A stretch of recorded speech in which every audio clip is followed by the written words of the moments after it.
Hi friends, இந்த வீடியோவில் எங்களோட Calgary to Chennai travel vlog தான் பார்க்க போகிறோம். நாங்கள் இங்கே கேல்கரி வந்து 1.5 இயர்ஸ் மேலே ஆகுது. இதுதான் ஃபஸ்ட் டைம் நாங்கள் ஊருக்கு வெக்கேஷன் போகிறது. எங்களுக்கு மார்னிங் 9 o'clock கேல்கரியிலேருந்து ஃப்ளைட்டு. ஸோ நாங்கள் மார்னிங் ஒரு 6 o'clock எல்லாமே வந்து வீட்டிலேருந்து கிளம்பிட்டோம். நாங்கள் இன்றைக்கி வீட்டிலேருந்து ஏர்போர்ட் போகிறதுக்கு ஏர்போர்ட் கேப் தான் புக் பண்ணியிருந்தோம். நார்மல் கேப் கம்பேர் பண்ணுறப்ப இது ஒரு $10 மாதிரி அதிகமாக இருக்கும். பட் நம்ம முதல் நாள் புக் பண்ணுறப்பவே number of passengers and luggages டீட்டெயில்ஸ்லாம் கொடுத்துட்டோம் அப்படின்னா அவங்களாம் வந்து லக்கேஜ் லோட் பண்ணி ஏர்போர்ட்டில் அன்லோட் பண்ணி விட்டுறாங்க. அதே மாதிரி என்ன ஃப்ளைட் அப்படின்னு சொல்லிட்டோம்னா கரெக்டாக அந்த டெர்மினலுக்கும் டைமுக்கு கொண்டு போய் விட்டுறாங்க. நமக்கு பாப்பா இருக்கிறதுனால நார்மல் கேப்லாம் புக் பண்ணிட்டு போனால் கார் சீட் கேட்பாங்க. பட் நம்ம ஏர்போர்ட்டுக்கு கார் சீட்டெல்லாம் எடுத்துகிட்டு போக முடியாது. ஸோ மார்னிங் வந்து நிறையா கேப் ரிஜெக்ட் ஆச்சுன்னா டென்ஷன் ஆகிட்ருப்போம். பட் இந்த கேபில் நம்மளுக்கு அந்த டென்ஷன்லாம் இல்லை. ரிலாக்ஸ்டாக டைமுக்கு கரெக்டான டெர்மினல் கொண்டு வந்து நம்மளை விட்டுட்டாங்க. இந்த கேப் பற்றி இனிஷியலாக எங்களுக்கும் தெரியாமல் தான் இருந்தது. பட் ஃப்ரெண்ட்ஸ் முதல் நாள் வந்தவங்க சொன்னாங்க இந்த கேபில் போயிட்டா டைமுக்கு ரீச் பண்ணிக்கலாம் அண்ட் கார் சீட்டோட டென்ஷனும் இருக்காது அப்படின்ட்டு. ஸோ நாங்கள் முதல் நாளே வந்து பேசஞ்சர் டீட்டெயில்ஸ் அண்ட் லக்கேஜ் டீட்டெயில்ஸ்லாம் போட்டு புக் பண்ணி வச்சுட்டோம். கரெக்டான டைமுக்கு அவங்க வந்து கால் பண்ணிட்டாங்க. இங்கே ஏர்போர்ட் வந்ததும் ஃபஸ்ட்டு நாங்கள் போர்டிங் பாஸ் எல்லாம் பிரிண்ட் அவுட் எடுத்துகிட்டு லக்கேஜ் வந்து செல்ஃப் செக்இன் பண்ணிகிட்டு இருந்தோம். எங்களோட ஃபஸ்ட்டு ஃப்ளைட்டு டொமஸ்டிக் டெர்மினல் அப்படின்றதுனால அங்கே பெருசாக கூட்டமும் இல்லை. எங்களுக்கு ஒரு டிக்கெட்டுக்கு 23 kgs அலௌடு. ஸோ டோட்டலாக 3 சூட்கேசஸ் 3மே வந்து செல்ஃப் செக்இன் வந்து பண்ணிட்டோம். அதுக்கப்புறமா பாப்பா கொஞ்ச நேரம் அந்த லக்கேஜ் எடுத்துகிட்டு வந்த காட்டில் உட்காந்து அவங்க அப்பாவை தள்ளுவிட சொல்லி விளையாண்டுட்டு இருந்தா. அடுத்து நாங்கள் செக்யூரிட்டி செக்குக்கு தான் போகணும். அதனால லிக்விட் ஐட்டம்ஸ் எதுவுமே இருக்கக்கூடாது, எல்லாமே எம்டி பண்ணணும் அப்படின்ட்டு பாப்பாவுக்கு கொஞ்சம் பால் எடுத்துகிட்டு போயிருந்தோம். அது ஃபர்ஸ்ட் அவளுக்கு கொடுத்துட்டோம். அதுக்கப்புறம் வாட்டர் பாட்டில்ஸும் ஃபுல்லாக எம்டி பண்ணிவிட்டு நாங்கள் செக்யூரிட்டி செக்கெல்லாம் ஒரு 7:30 எல்லாமே முடிச்சிட்டோம். எங்களுக்கு ஃப்ளைட் 9க்கு தான் அப்படின்றதுனால நிறையா டைம் இருந்தது. போகிற வழியிலேயே பாப்பாவை வந்து ஃப்ளைட் பார்க்கணும் அப்படின்னு கேட்டுட்டு இருந்தா. அதனால அங்கே ஒரு விண்டோ மாதிரி இருந்தது, அதில் நின்று ஃப்ளைட் காமிச்சிட்டு இருந்தோம். அப்படியே அவளும் விளையாண்டுட்டு இருந்தா. நாங்களும் வீட்டுக்கெல்லாம் வீடியோ கால் பேசிகிட்டு இருந்தோம்.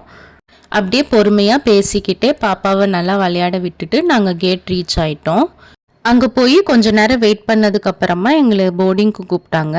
பாப்பா கூட இருந்தா அப்படின்றதுனால 3 ஃப்ளைட்லேயுமே ஃபஸ்ட்டே எங்களை வந்து போர்டிங்க்கு கூப்பிட்டுட்டாங்க. எங்களோட first flight air Canada Calgary to Vancouver book பண்ணியிருந்தோம். இது ரொம்ப ஷார்ட் ஃப்ளைட் தான், 1.5 hours தான் வந்து ட்ராவல் டைமே. நாங்கள் லெஃப்ட் சைடில் இருக்கிற 3 சீட்ஸ் வந்து புக் பண்ணியிருந்தோம். பாப்பா ஃப்ளைட் ஏறி உட்காந்துட்டு ரொம்ப ஜாலியாக ஃப்ளைட்டில் போகிறோம் அப்படின்னு விளையாண்டுக்கிட்டு இருந்தா. அங்கே வந்து மானிட்டரில் வந்து ஃப்ரோசன் மூவி போட சொல்லிட்டு அதை வந்து பார்த்துட்டு இருந்தா. நாங்கள் ஃப்ளைட் போர்ட் ஆகிட்டு ஃப்ளைட் ஏறுற வரைக்குமே ஒரு மாதிரி நர்வஸாக தான் இருந்தது. ஏன்னா எங்களோட ஃபஸ்ட்டு ஃப்ளைட் எக்ஸ்பீரியன்ஸ் அப்படி. நாங்கள் Chennai to Calgary first time வரப்போ நிறையா இஷ்யூ ஆச்சு. பாப்பாவுக்கு அப்போ 1.5 years இருக்கும். நாங்கள் விசாரித்த வரைக்குமே பாப்பாவுக்கு கார் சீட்லாம் ஃப்ளைட்டில் தேவையில்லைன்னு தான் சொன்னாங்க. பட் அங்கே வந்து போர்டிங் பண்ணுறப்ப எங்களை ஃப்ளைட்டே ஏற விடலை, கார் சீட் மேண்டேட்ரி அப்படின்னு சொல்லிட்டாங்க. அன்றைக்கி எங்கள் ஃப்ளைட் சண்டே நைட் அப்படின்றதுனால கார் சீட்டும் எங்களால் சட்டுன்னு அரேஞ்ச் பண்ண முடியல. ஃப்ளைட்டே கேன்சல் ஆகிற ஸ்டேஜ் வரைக்கும் போயிடுச்சு. அதுக்கப்புறம் எப்படியோ எல்லாரையும் கன்வின்ஸ் பண்ணி நாங்கள் ஃப்ளைட் போர்ட் ஆனோம். அந்த எக்ஸ்பீரியன்ஸ் ஆனதுலேருந்து ஃப்ளைட்னாவே ஒரு மாதிரி நர்வஸ்னஸ் இருந்துக்கிட்டே இருந்தது. இந்த ஃப்ளைட்டுமே புக் பண்ணிவிட்டு போர்ட் ஆகிற வரைக்கும் ஒரு டென்ஷன் இருந்துகிட்டே இருந்தது, எல்லாமே கரெக்டாக போகணும் அப்படின்ட்டு. ஒரு வழியாக நாங்கள் அங்கே போர்ட் ஆகிட்டு ஃப்ளைட் டேக் ஆஃப் ஆனதுக்கப்புறம் தான் ஒரு மாதிரி ரிலாக்ஸ்டாகவே ஃபீல் பண்ணோம். நாங்கள் அப்போ வந்தப்போ ட்ராவல் எல்லாமே நைட்டில் இருந்தது, அதனால பெருசாக வியூ வந்து எங்களுக்கு தெரியல. பட் இந்த ஃப்ளைட் வந்து மேக்ஸிமம் வந்து டே டைமாகவே இருந்தது. அதுவும் இல்லாமல் இந்த ஃபர்ஸ்ட் ஃப்ளைட் வந்து ட்ராவல் டைம் ரொம்ப கம்மி அப்படின்றதுனால ரொம்ப ஹைட்டுக்கும் போகலை. வியூ ரொம்ப நல்லா இருந்தது, ஜாலியாக என்ஜாய் பண்ணிகிட்டே போயிட்டு இருந்தோம். இந்த ரூட் ஃபுல்லாக கீழே மவுண்டன்ஸ் தான் இருந்தது. அதில் அங்கங்கே ஸ்னோவும் க்ளவுட்ஸும் மூவ் ஆகிட்டு ரொம்ப நல்லா இருந்தது பார்க்குறதுக்கே. நாங்கள் அப்படியே என்ஜாய் பண்ணிட்டு போயிட்டு இருந்தோம்.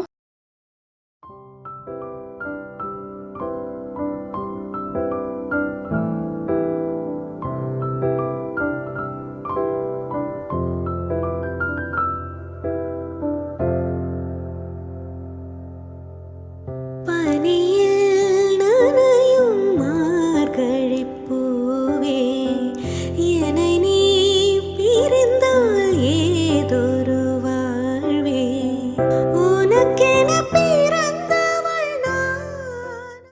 ஃப்ளைட் கிளம்பி கொஞ்ச நேரத்திலேயே பாப்பா மூவி பார்த்துட்டே அப்படியே வந்து தூங்கிட்டா. எங்களுக்கு வந்து அங்கே ஸ்நாக்ஸுக்கு வந்து பிஸ்கட்டும் ஜூஸும் கொடுத்தாங்க. அது வந்து சாப்பிட்டுட்டு அதுக்கப்புறமா நாங்கள் பிரேக்ஃபாஸ்ட்டுக்கு சப்பாத்தியும் ஆனியன் தொக்கும் ரோல் பண்ணி எடுத்துகிட்டு போயிருந்தோம். அது வந்து சாப்பிட்டு முடிச்சிட்டோம். ஃப்ளைட்டு டேக் ஆஃப் ஆகிட்டு ஸ்நாக்ஸ் பிரேக்ஃபாஸ்டெல்லாம் சாப்பிட்டு முடிச்சோடனே வான்கூவர் ரீச் ஆகிட்டோம். பட் இந்த ஃப்ளைட் லேண்டிங் அப்போ எனக்கு ரொம்ப காது வலிச்சுது. எப்படா லேண்ட் பண்ணுவோன்ற மாதிரி ஆயிடுச்சு. ஒரு 1/2 ஹவருக்கு பக்கமாக ரொம்ப காது வலி இருந்துகிட்டே இருந்தது. நாங்கள் அங்கே லோக்கல் டைம் 9:30 மாதிரிலாம் வான்கூவர் ரீச் ஆகிட்டோம். இங்கேருந்து நம்ம டொமஸ்டிக் டு இன்டர்நேஷ்னல் டெர்மினல் வந்து போகணும். இங்கே நம்மளுக்கு செக்யூரிட்டி செக், லக்கேஜ் செக்இன் அந்த மாதிரிலாம் எதுவுமே இல்லை. அதனால வந்து ரொம்ப பொறுமையாக போயிட்டுருந்தோம். இங்கே வான்கூவர்லேருந்து நம்மளுக்கு நெக்ஸ்ட் ஃப்ளைட்டு டெல்லிக்கு ஆஃப்டர்நூன் 12:30க்கு தான். அதனால் நிறையாவே டைம் இருந்தது. பொறுமையாக சுற்றி பார்த்துக்கிட்டே பாப்பாவை விளையாட வச்சுக்கிட்டு போயிட்டுருந்தோம். அங்கே போயிட்டு கேட் ரீச் ஆகிட்டு ரிலாக்ஸ்டாக வந்து ஒரு இடத்துல உட்காந்துக்கிட்டோம். அங்கே தனியாக போர்டிங் பாஸ் இந்த ஃப்ளைட்டுக்கு வாங்கணும்னு சொன்னாங்க. ஸோ அதுவும் வாங்கிட்டு நாங்கள் வந்து ஒரு 11:30 மாதிரி ஃப்ளைட் போர்ட் ஆகிட்டோம்.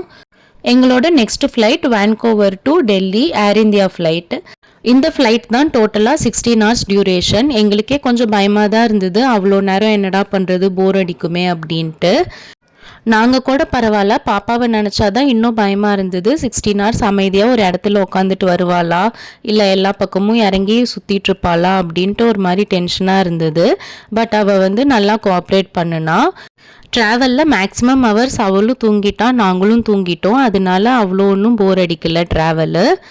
நாங்கள் சேஃப்டிக்கு நிறையா புது டாய்ஸும் வாங்கிட்டு போயிருந்தோம். ஸோ முழிச்சிருக்கிற டைமில் அதில் விளையாண்டுட்டு அவள் டைம் ஸ்பெண்ட் பண்ணிகிட்டு இருந்தா. அடுத்து ஃபுட்டு பொறுத்த வரைக்கும் நார்மலாக இருந்தது. நாங்கள் எதுக்கும் சேஃப்டிக்கு நிறையா ஸ்நாக்ஸ் எடுத்துகிட்டு போயிட்டோம்.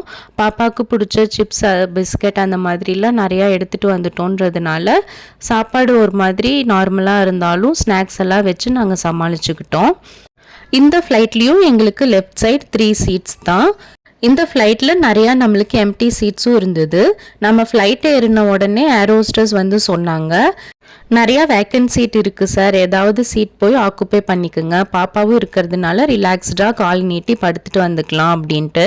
பட் நாங்கள் என்ன யோசிச்சோன்னா, 2 பக்கம் 2 பேர் உட்காந்தோன்னா அவள் இங்கேயும் அங்கேயும் மாறி மாறி ஆடிட்டுருப்பா.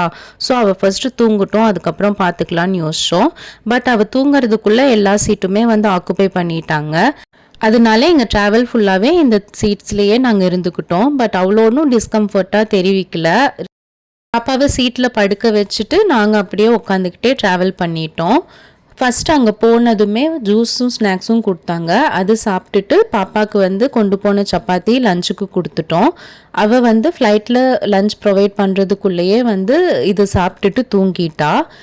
இங்கே என்ன ஒரு விஷயம்னா, எங்களுக்கு டிவி மானிட்டர் ஒர்க் ஆகலை. போன ஃப்ளைட்டில் வந்து மானிட்டர் இருந்து அவள் ஃப்ரோசன் மூவி பார்த்ததுனால இந்த ஃப்ளைட்லேயும் அந்த மூவி போடுங்கன்னு கேட்டுட்டு இருந்தா. அதுக்கப்புறம் அது ஒர்க் ஆகலை அப்படின்னு சொன்னதும் அவளும் கொஞ்சம் நேரம் அப்படியே அவள் டாய்ஸில் விளையாண்டுட்டு தூங்கிட்டா. நாங்களும் லஞ்ச் சாப்பிட்டு முடிச்சுட்டு கொஞ்சம் மூவிஸில் டவுன்லோட் பண்ணிட்டு போயிருந்தோம். அது பார்த்துட்டு இருந்தோம். அதுக்கப்புறம் ஈவினிங் பாப்பா எந்திரிச்சு டாய்ஸில் ஃபுல்லாக விளையாண்டுட்டு இருந்தா. அங்கே ஏர் இந்தியா ஃப்ளைட்டில் குழந்தைங்களுக்கு கலரிங் புக்ஸும் கலரிங் பென்சிலும் கொடுத்தாங்க. ஸோ அதுவும் புதுசாக இருந்ததுனால கலர் பண்ணி கொஞ்ச நேரம் டைம் ஸ்பெண்ட் பண்ணிகிட்டு இருந்தா. அதுக்கப்புறமா நைட்டு டின்னர் ப்ரொவைட் பண்ணாங்க. சைல்ட் மீலில் உப்மா, இட்லி, கேக், ஜூஸ் எல்லாமே கொடுத்தாங்க. பாப்பா வந்து இட்லியும் ஜூஸும் வந்து சாப்பிட்டுட்டு அவள் தூங்கிட்டா. அதுக்கப்புறம் எங்களோட மீலுமே வந்து நல்லா இருந்தது. அதுவும் சாப்பிட்டுட்டு நாங்கள் வந்து தூங்கிட்டோம். இப்போ தூங்க ஸ்டார்ட் பண்ணது தான். நாங்கள் டெல்லியில் லேண்ட் ஆகிறப்ப தான் வந்து முழித்தோம்.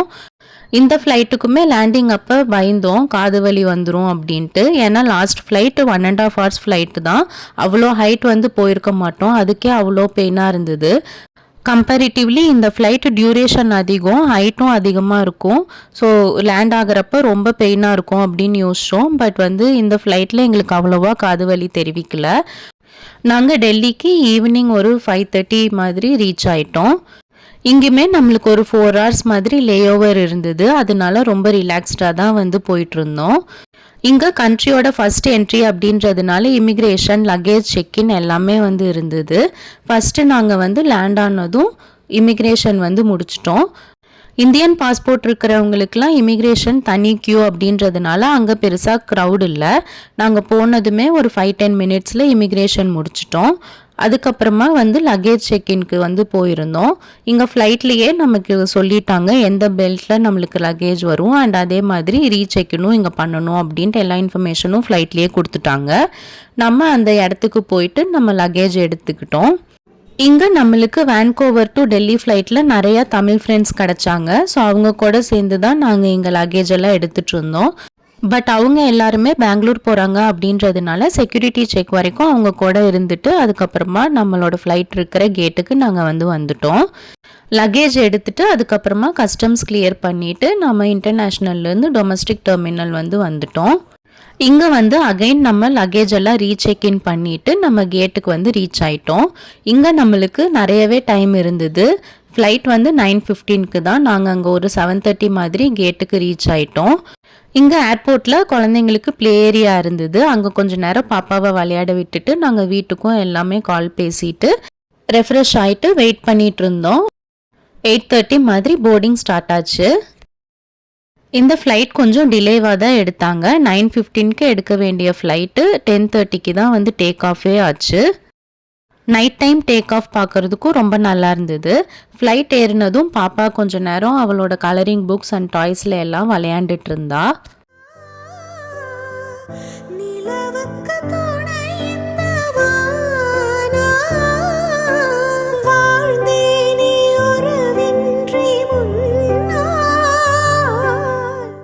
ஃப்ளைட் டேக் ஆஃப் ஆகி கொஞ்சம் நேரத்துலேயே ஃபஸ்ட்டு குழந்தைங்களுக்கு சைல்டு மீல்ஸ் வந்து கொடுத்துட்டாங்க.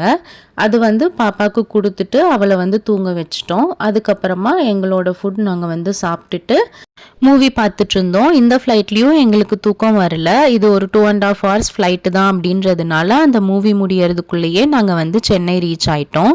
இந்த லேண்டிங் அப்போவும் எங்களுக்கு பெருசாக காது வலி தெரிவிக்கல.